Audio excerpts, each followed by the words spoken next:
नमस्कार मंडळी. आजची प्रसन्न सकाळ. सकाळी ट्रेलवरून फिरून आले. घरातलं सगळं आवरून घेतलं. दारापुढे रांगोळी काढली. आज गुरुपौर्णिमा. हा दिवस गुरुशिष्य परंपरेचा सन्मान करण्यासाठी पाळला जातो. आपल्या आयुष्यात आपल्याला वेळोवेळी योग्य मार्ग दाखवणाऱ्या गुरूंप्रती कृतज्ञता आपण या दिवशी व्यक्त करतो.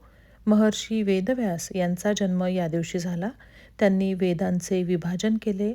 महाभारत आणि 18 पुराणे त्यांनी लिहिली, म्हणून त्यांना आद्य गुरु असे मानले जाते. महर्षी व्यासांच्या स्मरणार्थ या तिथीला व्यास पौर्णिमा असेही म्हणतात. गुरूंनी आतापर्यंत आपल्याला दिलेल्या ज्ञानाचे आपण स्मरण करून त्याप्रमाणे आचरण करून गुरूंबद्दल कृतज्ञता व्यक्त करणे हेच खरे गुरुपूजन मानले जाते. आपला सगळ्यात पहिला गुरु आई आहे. तिला मनोमन नमस्कार करून दिवसाची सुरुवात केली. पूजेची तयारी केली. श्री स्वामी समर्थांना पंचामृताने स्नान घालून त्यांची षोडशोपचारे पूजा केली. त्यांना गंध लावून फूल वाहिले. धूपदीप ओवाळून नैवेद्य दाखवला. स्वामींकडे बघितल्यावर जणू ते आपल्याला सांगत आहेत, भिवू नकोस, मी तुझ्या पाठीशी आहे.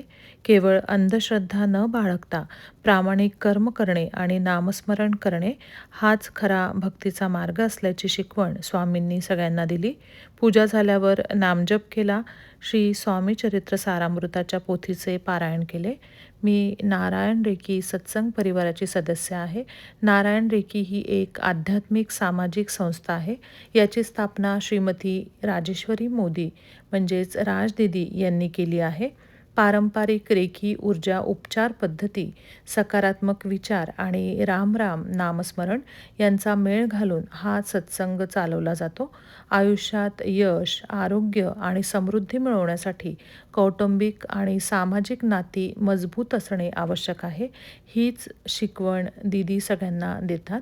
श्रीमती राजदीदींसोबत करोना काळापासून जोडलेली आहे मी.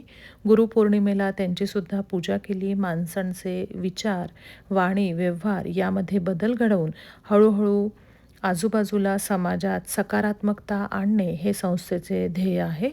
गुरूंविषयी कृतज्ञता व्यक्त केल्यावर स्वयंपाकाला लागले.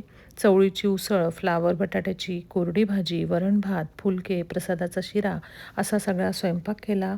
त्यानंतर स्वामींना आधी नैवेद्य दाखवला, आरती केली. धन्यवाद.